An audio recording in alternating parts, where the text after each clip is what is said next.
I really want us to get back to a place where people didn't have to plan their trip. Lived in the city my whole life, have never driven to work, have always, been a T rider. Can't remember a time I didn't ride the T. And I really hope that we get back to a place where you just show up at your station and the train comes and you don't have to think about it. So aspirationally, that's where I want to see us.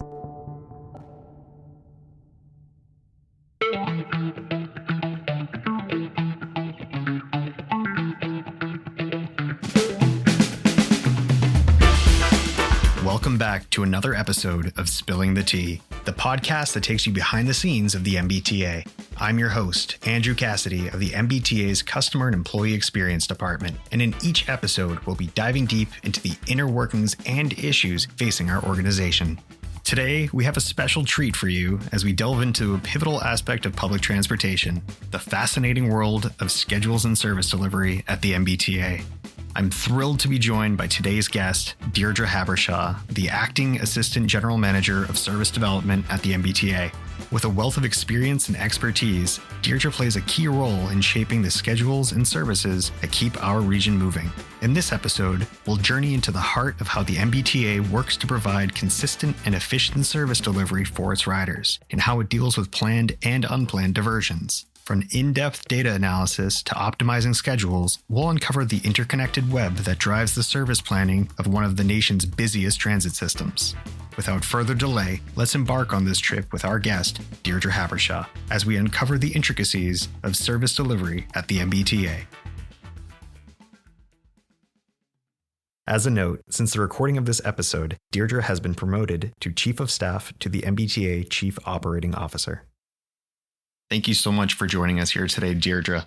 The first question that I have for you is, as the Acting Assistant General Manager of Service Development, can you just provide our audience with an overview of what your role is and what your responsibilities are at the MBTA?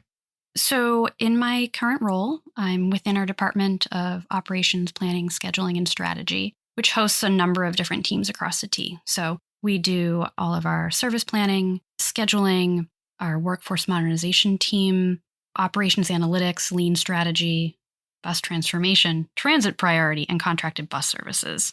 And so I'm one of the senior leaders in this team, along with our chief of OPSS, Wes Edwards. Wes tends to oversee the planning and scheduling side of the house, and I am primarily providing oversight over our workforce modernization team, our contracted bus services team, and a bit of the lean strategy and operations analytics teams. So my primary function right now is doing contracted bus services, which is the team that provides alternative service when we take out the rail line. So the buses for the Orange Line or the speed restriction work we're doing now, or even smaller things like if an elevator is out of service and we need to provide ADA access to connect our riders from a station that has an accessibility issue to a nearby accessible station. So a lot of the planning around that, what is our customer demand? What is the appropriate level of service that we're able to provide so that people can still get to their destination? So that's most of what I'm doing at the moment. With service planning being such a critical aspect of the MBTA's operations, what are some of the key factors that you take into consideration when planning and implementing, either new services entirely or improving on existing ones? Some of the examples that I gave about contracted bus services are sort of like the larger scale, outages, a segment of the rail line is out. But on the day-to-day, our service planners are dealing with minor disruptions that we need to plan around. So it may be a roadway construction project is going on in a municipality, which means a bus stop has to close or move. We need to close or move bus stops, just part of our regular everyday business. And so when service planning is looking to do something like that, if we need to respond to either an outside external request or we are looking to upgrade the accessibility at a bus stop, what our service planners do is look at our ridership data. So on bus, for example, we collect ridership information based on the APCs, which is when you get on the bus, it counts you. When you get off the bus, it counts you. And so one of the first things that they start to look at is at each actual individual stop level is how many people get on or off this bus every day? So we'll take that piece of analysis and also look at how close is the nearest bus stop. So we have a set of bus stop design guidelines that basically have what is the accurate spacing between stops and how many people are getting on and off, so that we can make informed decisions about, is it reasonable to close or move this stop? Is the stop we're going to move it to fully accessible? Will someone with a wheeled mobility device be able to board safely in that location? And so our service planners are doing those pieces of analysis every day on that micro level. And that is a type of information that helps us inform bus service. What is the capacity on the bus? We change our schedules 4 times a year with the changing of the seasons, essentially. And going into that process, our service planners will work with our operations analytics team and bus transportation to figure out, where are our customers coming from and going to? Where do we need to, if we're able, add service? Where can we pull some service back in order to bolster service in other locations where we're seeing higher demand? So a lot of that underlying work that they do on a daily basis then also helps inform, when we're doing a diversion, we can look at, how many people are riding that segment of rail line, and help us figure out, okay, is there existing fixed route service that we can shift folks to that has enough capacity available that can move those customers? Do we need to bring in an actual replacement shuttle because there isn't the capacity to move that many people in that segment? It's kind of mind-blowing when you really think about how many different factors contribute. I had a very tertiary, 30,000 foot view during the Orange Line shutdown last year. And I remember, as far as accessibility, it wasn't just, looking on Google Maps and hoping for the best. I remember, members of your team and others, they took the demo shuttles to kind of make sure that buses could take the turns. They were looking for missing bricks, some of the cobblestone streets and what have you around Boston, just to make sure that from an accessibility standpoint, there wasn't any sort of physical barrier that might prevent someone from accessing one of the shuttle pickup spots. And again, even just hearing you say it, working here myself, it's still so much to process, all the different people and all the different pieces that go into delivering service, whether it be during diversion or just, planning ahead for that next schedule for the season. Yeah, no, you're absolutely right. I think, and diversions are sort of like we could probably do like a whole, episode just on diversion planning, but it is quite complex when you try to take that number of riders, off of our dedicated right of way and bring them to the surface level. And there are just so many more variables, like you say, like bricks, which, we don't control. So a lot of that is leaning on the partnerships with the municipalities. In that particular instance, City of Boston Public Works came out and redid the bricks down by Back Bay. And so, there's, again, whole other episode on that. But there is, even just on a regular basis, like you say, the number of ons and offs, every bus stop is local, right? So if you are someone who uses that bus stop, that is your first and maybe in some ways only interaction with a MBTA facility, right? Like that bus stop is essentially an extension of an MBTA facility. And so there are some folks who, if that's your stop where you get on and off, like that is the most important stop in the whole system. If you're a property owner and there's one outside of your business or where you live, you may not be thrilled about that bus stop. And so everyone has very strong opinions about bus stops. And so that is something that our team is always trying to balance. How do we make sure we have accessible bus stop locations for folks in a way that balances, where do people need to go and how are they going to get there and what else is sort of around that location? That is a lot of the work that our service planners that work in bus service spend a lot of their time with those nuances. Again, still trying to get my head around it. Service adjustments are sometimes necessary to improve efficiency and match ridership levels. Can you just kind of speak to the considerations that go into how the MBTA decides that a winter schedule is going to be a winter schedule, that a spring schedule is going to be a spring schedule, and what spring 2023 looks like versus spring 2022, and kind of why, I guess, that all happens? So there are basically like 4 ingredients to building service. sort of your workforce availability. So whether or not that's how many operators, bus operators you have, how many streetcar motor persons on the green line, or a motor person on the heavy rail, so red, orange, blue. So we've got personnel, vehicles, and runtime. And then dispatching, which is sort of further down. That's like in real time, dispatchers at the OCC making decisions based on what's going on in the field. The Operations Control Center. Yeah, Operations Control Center, exactly. So what our team does is we look at the ridership demand. So how many people are going from where to where. We look at how many personnel we have, how many vehicles we have, how long it takes you to do the trip, and sort of trying to figure out the special sauce on, what can we provide? What do people need from us? So good example of this is recently with the Sumner Tunnel shutdown and looking at, we only have so many motor persons to drive Blue Line cars. We know how long it's taking us to get from Bowdoin to Wonderland, and realizing that the Blue Line, which is sort of one of our most, I'll call it like resilient line in terms of like it has maintained its ridership, like even through the pandemic, there are so many folks there who are essential workers who are trying to get to hospitals or what have you. Their ridership times of day are slightly different than the red line. So red line, orange line, we would refer to as like very peaky, meaning like they have higher peaks in the morning and the evening, but they may dip in the middle of the day. It's more of a traditional 9 to 5. Exactly. A little traditional, more of a 9 to 5.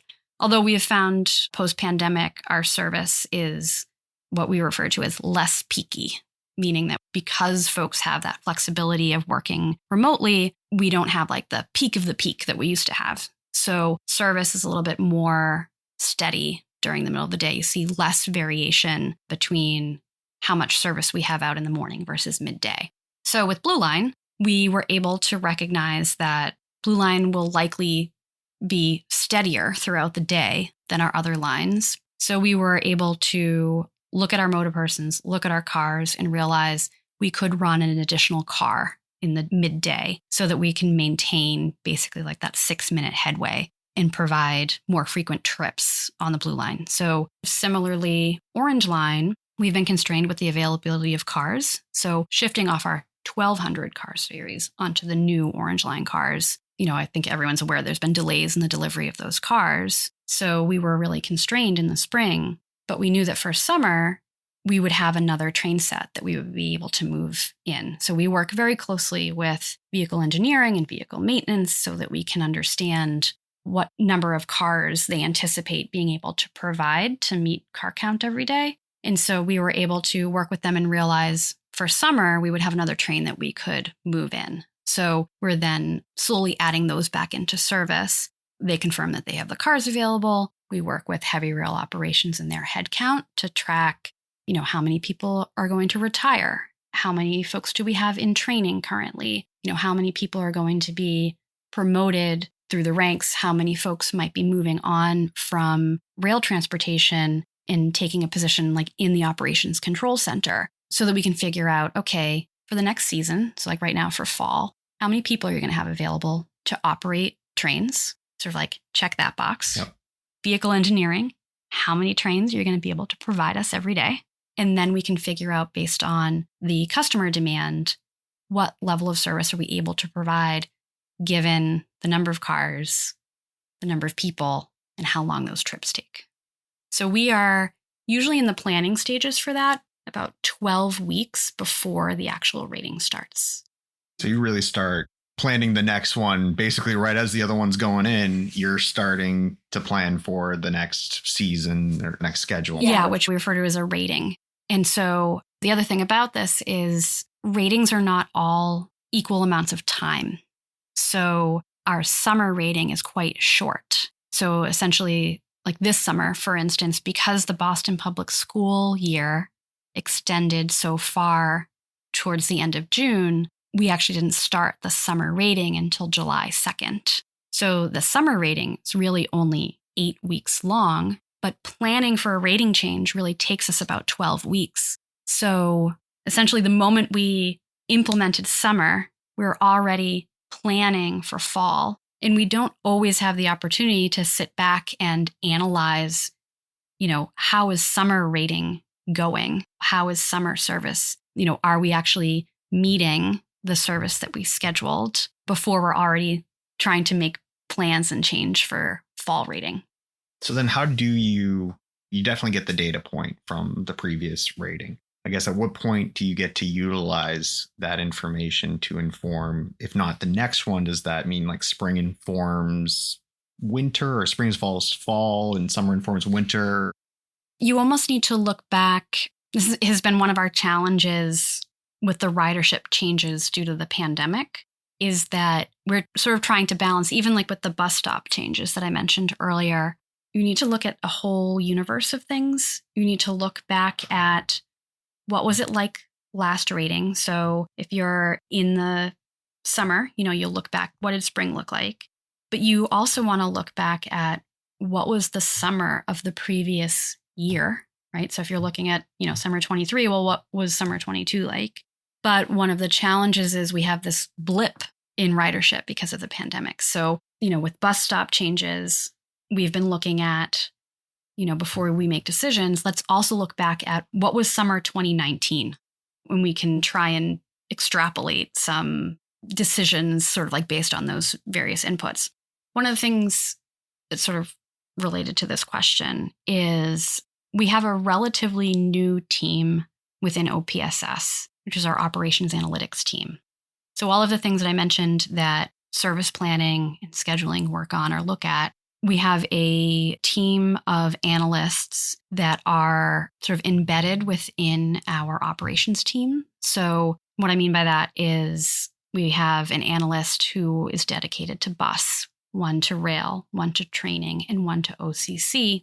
And they are working hand in hand with the operations folks to collect and analyze data. This is the first year that we're starting to take that information, that level of information, and use it to directly inform service planning. So one of the things that we do in starting a rating or starting to pull together and confirm what service is going to be for the next service rating, we have service committee where operations analytics brings their analysis. They'll look back at the number of trips, the level of crowding. They'll look at the runtime analysis and be able to look at what did we say we were going to provide? Were we able to provide it? How do we need to make any adjustments so that we can make sure that the next rating is consistent? Because one of the things that I think people appreciate, what we're trying to sort of aim for right now is, even if service isn't ideal,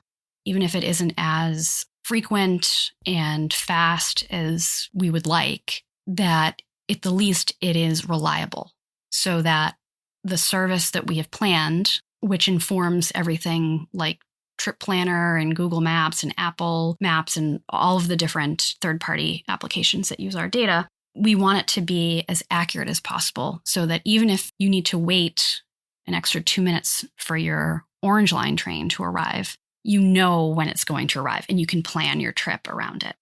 So we look at that analysis, we do a look back and say, where were we off? Was there something that we could have done to change something in the schedule? And we sit with the operations folks, the bus garages, everyone is able to come and have a discussion, and we can get feedback from our operators who are out there in real time so that we can make adjustments about when certain pullouts will be or what route will be taken, et cetera. So you mentioned you have the data analytics team, and obviously, hard data is incredibly important, but there's also the piece where we do have eyes and ears out in the field. So how is it that your team is working with those kind of frontline employees, the operators, inspectors, what have you, to inform planning decisions? Going into every rating or finalizing the schedule for every rating, our scheduling team hosts service committee. So we have separated them out. We have bus service committee, rail service committee, and we've actually even in the last year split out heavy rail from light rail. So red, orange, blue from Green Line in Mattapan, which is also light rail. And so we meet with each bus garage. Like you mentioned, our personnel from the bus garages come to the meeting, which is currently held virtual, which I think is in some ways good, in some ways bad. It means that we can have more folks sort of join and participate. And we hear from operators, from barn captains who will report out on things like, it's really taking me X number of minutes to get from this location to that location. Or one of the things that we are trying to be very cognizant of is, are operators able to get their break? Are they able to have access to a restroom facility? Things like that are really critical to them being able to sort of like be happy and healthy and functional in their job as a human being. And so we try our best to incorporate feedback from them so that we can plan our service appropriately to sort of meet their needs, and also hear back, from them as to what they're seeing on a day to day, so that we can take that into consideration in building the next rating. Interesting. I think one thing I wanted to touch upon that you had kind of mentioned as one of the ingredients in making your special stew of schedules is employee availability. And, the more we talk, the more it becomes obvious that the MBTA is this interconnected web where, everything's touching everything and you can't do something in one place without impacting the other. It's no secret that the MBTA has been having issues with operator shortages. We've been pushing hard for hiring additional personnel, adding additional incentives, sign-on bonuses, increasing hourly rates. So, that's one part. And that's obviously, going to make a difference as to, whether or not somebody's available to drive your train or drive your bus. But I also remember back a little while ago, there was an issue where we had a dispatcher shortage. And that was a term I think a lot of people were less familiar with because, the average rider does not interact with the dispatcher throughout their commute. Can you speak to, I guess, all the different kind of roles? Again, we know that these are out there. We know that there's a shortage. We see that the MBTA is doing what it can to hire and bring on more people. But I guess all the different pieces that need to add up. What considerations do you take as far as personnel when it comes to determining that? And what do you say to the rider that says, why can't you run more trains? Because, we see it all the time. Why aren't there more buses? Why is the headway this? And I guess what that interrelation is with the personnel piece. The way that we do that on our end is somewhat extended, or we're a little bit removed, but the way that it impacts us sort of the most. So the dispatcher is a great example. So we don't plan service around, how many dispatchers do we have in the OCC? But what ends up happening is a lot of our other positions, like our operator positions, are essentially feeder pools for dispatchers. And to be honest, I would need a list of every position, whether or not it's an official inspector or supervisor, a yard master. There's a whole series of job classes within like heavy rail operations. And so the way that sort of impacts service planning is sort of what I was mentioning earlier about promotions and retirements and attrition. So last summer, when we had to hire additional staff to dispatch and supervise in the OCC, the individuals that were promoted into those new roles came from the pool of motor persons. We also set up a new job class of like yard master within heavy rail operations. And that position had to be filled by someone who had experience as a motor person. I remember, again, with the dispatcher issue, people are like, oh, just hire dispatchers, as if, you can just put out a help wanted sign. But you do need people that have that institutional knowledge. And every time you succeed by filling that role, you are still taking from the pot of frontline individuals, which means that even though you filled a role, you now have another one to fill. Exactly. So it's kind of a net zero issue. No, absolutely. And it's the same, for our operations roles, like our operators, but it's also true for so many other roles across the T. I'll be so excited. I'll be high-fiving a colleague, when they hire someone, was it internal or external, like a net new people. Anytime someone gets someone that is coming from an outside organization, first of all, it's great just to bring a fresh perspective, but it's also like, high five. Yeah, we added an extra. Net new people. We didn't just, poach from some other department, So it's a challenge for sure.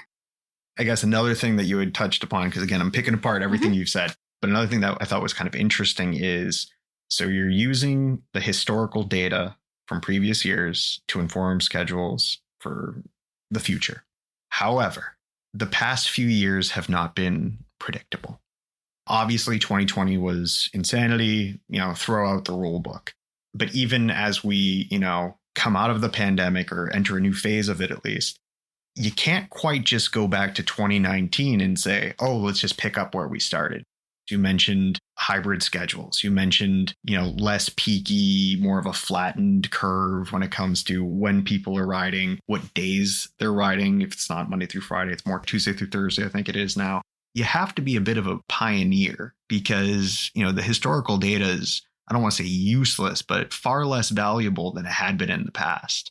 So, every year is very different. Maybe we're stabilizing a little bit, effective this year, maybe last year. But without that kind of historical piece, what ways, what technologies, what new things have you had to adopt to be able to, adapt and provide the correct service for the demand for the riders that are there now? Big question, I know. That is a really big question. It's a really big question. And I think, not that I want to completely punt it, but I think it's probably a better question for some of my colleagues because they are looking sort of more long-term to the future, particularly bus network redesign, which would make another great episode of this podcast.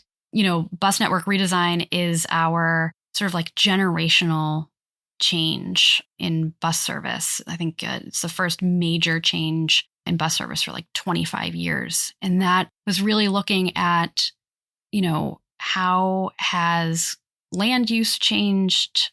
Where do we have housing where we didn't before as a region? A great example, I think, is, when you look back, before Assembly Square existed, there's been so much development in and around the Somerville area in the last 15 years. What's that going to continue to look like for the next 5 to 10 or further out? I think that you could say that about so many different corners of the Commonwealth. And so, Wes, who does a lot of our work with MassDOT and external relations, they could probably give you many, many examples as opposed to sort of like the day-to-day rating to rating sort of change. So I don't think anyone has to think too hard to remember back in March of this year, speed restrictions across the entire system are put in place kind of without any real preparation. I remember getting the calls myself. I'm sure your phone was ringing quite extensively as well. But, the entire region really was brought to a crawl. And the lingering effects of the speed restrictions are still being felt today. We have the dashboard. You can see exactly where everything's happening. How is it that you and your colleagues navigated this crisis in that sudden moment, but then have also over the course of several months found ways to reduce the impact on our riders? Great question.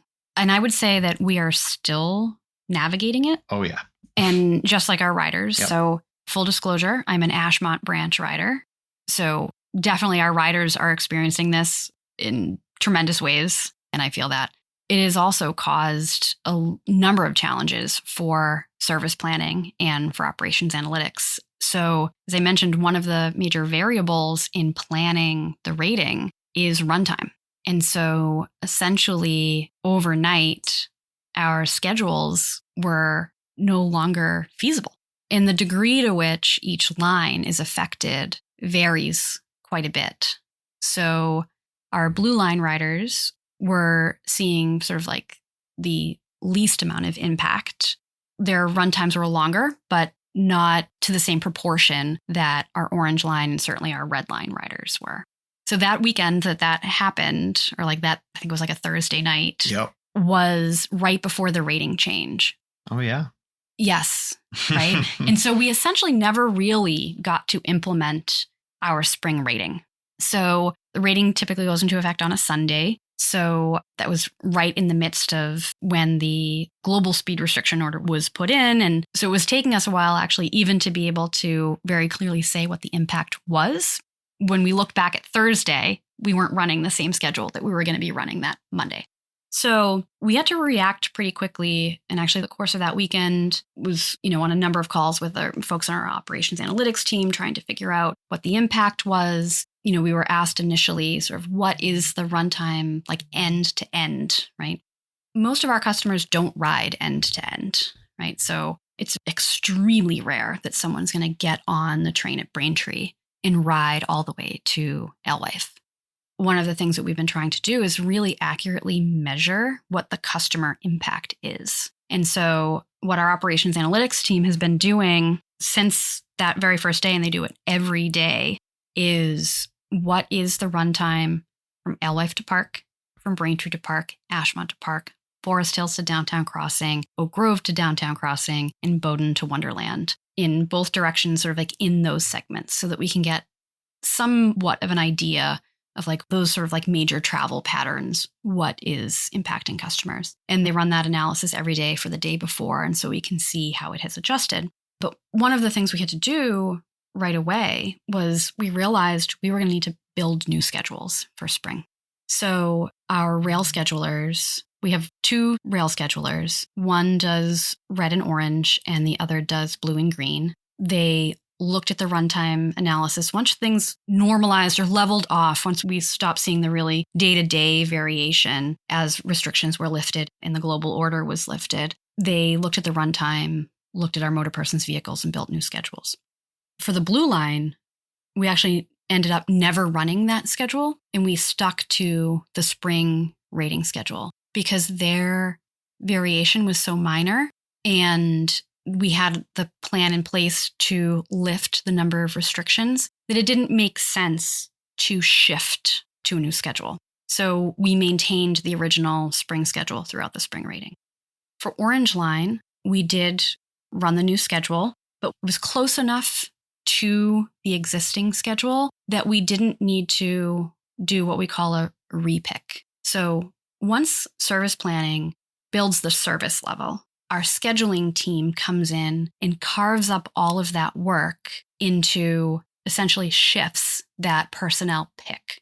So with every rating change, there's a pick that goes along with it. Based on operator seniority, people can pick what shift they want. So, I want to drive on Tuesdays and Thursdays, but I want Mondays off, based on seniority in our CBA.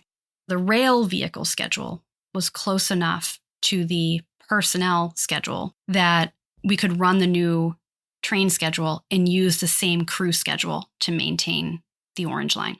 So we were able to implement that schedule pretty quickly. Red Line, however, Red Line is much more complex to operate, particularly because of the branches. And so in an ideal world, if we could pick all the things and we could implement whatever runtime we wanted, we would have 3 Braintree to Alewife round trips and 4 Ashmont to Alewife round trips within a motor person's schedule.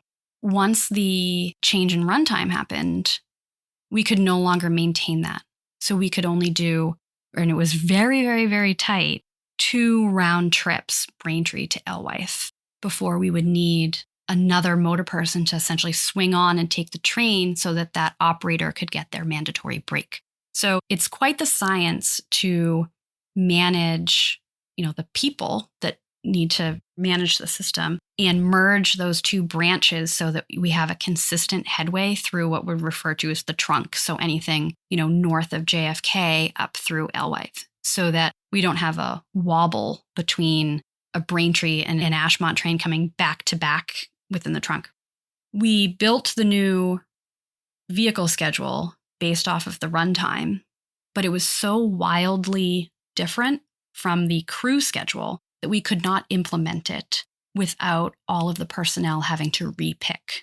So there was a delay in implementing the Red Line spring schedule while we pulled all of the levers we needed to pull so that our motor persons could pick new work. So it was a lot of work for our team, the scheduling team, operations analytics, and our workforce modernization team. Workforce modernization, which is within OPSS, sort of manages the pick along with heavy rail, but they're the ones that sort of, with scheduling, do all of the logistics related to operator picking. And so it was a lot of work for us to do all of those things to repick. So it was a lot of administrative work for our teams within operations analytics, schedules, and workforce modernization.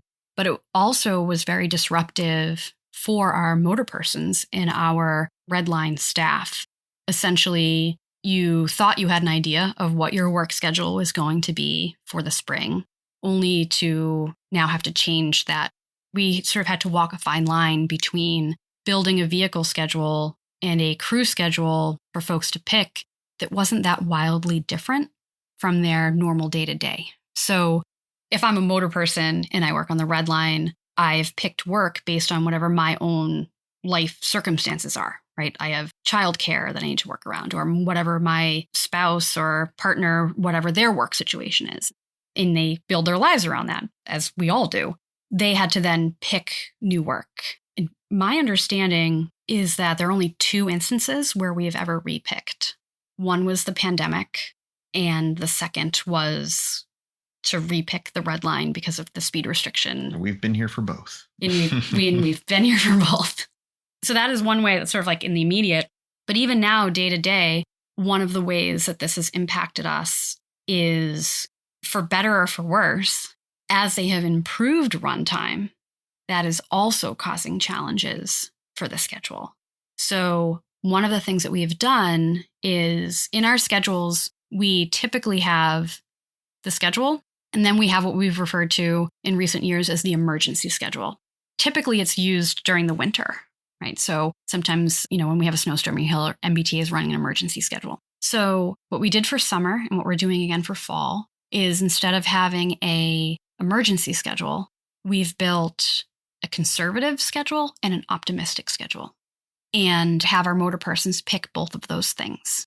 And so one of the things that I've been doing is working closely with our teams that are doing the track work and planning the diversions to try and predict what run times may be the next rating. So it's particularly challenging for the red line because I mentioned we've got to balance those branches as we bring them through. So we look at, up until that service committee meeting, tracking what the run times are and building a schedule that says, okay, let's assume no other improvements are made between now and the rating start. Let's go with this runtime, and that will be our conservative schedule. An optimistic schedule is then assuming that X number of minutes are reduced in this area or that area. What could service be? And each of the rail lines has sort of a different scenario for what that is. For Orange Line, it may be a combination of, do they make certain runtime improvements? Do we get another car? Can we run 12 trains in the fall on the Orange Line? And so we're sort of building both things. So we have options available to us. We're not locked into, right. We're not locked into one guess that we made 12 weeks ago. We at least have 2 guesses, right? And then that is where dispatching comes in, right? So we have built a vehicle schedule. We've built a crew schedule. Our red line, orange line, blue line operators are out there. Train starters are doing their best to meet it. And dispatchers at the operations control center are making real-time decisions. And sort of those 4 sort of pieces all sort of work together to produce service for everyone. Honestly, it's fascinating. It is. Yeah, it's fascinating. And you definitely have your work cut out for you. I don't know how you keep it all in your head, truthfully. You are a fount of knowledge when it comes to this. And I think our riders benefit from having you be one of the people who really helps prepare the system for the kind of unpredictable nature that follows it. Thank you. Yeah, no, I appreciate that. And it is a very big team of people. I think I am in a unique position, I think, because I can see sort of all of the pieces, but it really is the work of our analysts, our service planners, our schedulers. As I mentioned, we've got 2 gentlemen who do the schedules, and I would be lost without them. So I'm very lucky that we have a team of really subject matter experts that I can tap to and say, hey, we have this problem. I don't know how to fix it yet, but I've identified a problem and I need your brain power so that we can sit and figure out what options do we have to do our best to improve service given the lack of resources, whether or not it's time, vehicles, people. Well, there's a lot of intricacies to take into account to determine what the best solution available is. It's good to see that in action. So what are your aspirations for the future of the MBTA's transit services? Are there any projects that are currently in motion or upcoming that you're particularly excited about? So I think two things. Aspirationally, I agree with the general manager. I really want us to get back to a place where people didn't have to plan their trip. 100%. Right? Lived in the city my whole life, have never driven to work, have always, been a T rider. Can't remember a time I didn't ride the T. And I really hope that we get back to a place where you just show up at your station and the train comes and you don't have to think about it. It's the best. It's the best. So aspirationally, that's where I want to see us. In terms of projects that get me excited, some of them are probably pretty boring to people. They're like literally like, I can't wait until we can ingest that data. But two things I'm really looking forward to is new red line cars and Mattapan transformation. I live at Ashmont. I know it's a difficult thing. I know people who feel so passionately about the PTC cars, right? I mean, I love to take my kids to ride them and get ice cream at the ice cream smith, but I am really looking forward to whatever day it is that we have the same type of service that's on the D line through Milton, Dorchester, Mattapan. Absolutely. So I love the PCCs too, but service has to come first. Service has to come first. Accessibility has to come first. That is going to be a difficult one to see implemented, but I'm really excited. I can't wait to see the day that that comes to fruition. Well, lots to look forward to. Thank you so much for sharing all of your wisdom and knowledge with us. It has been a very educational time. I'm sure I'll still be processing much of this and calling you probably an hour from now just to kind of ask you more things and learn more from you. But thank you so much for being here today. Really appreciate your time. Anytime. Reach out. Thanks, Andrew. Thank you. I hope you found this episode with our guest, Deirdre Habershaw, as enlightening and insightful as I did. As we conclude, I want to extend my gratitude to Deirdre for generously sharing her time and knowledge with us. Her valuable contributions to this transportation industry will undoubtedly leave a lasting impact on the experiences of the riders and communities they serve. I also want to thank you, our incredible audience, for joining us on this journey. Your support and engagement with Spilling the Tea make it all worthwhile. Remember to subscribe, rate, and review our podcast on your favorite platforms to help us reach more listeners who share our passion for transparent and insightful conversations about the MBTA. If you have any suggestions, feedback, or ideas for future episodes, please don't hesitate to reach out. Your input is invaluable in shaping the content we bring to you.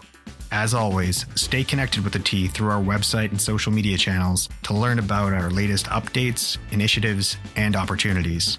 Until next time, I'm Andrew, and this has been Spilling the Tea.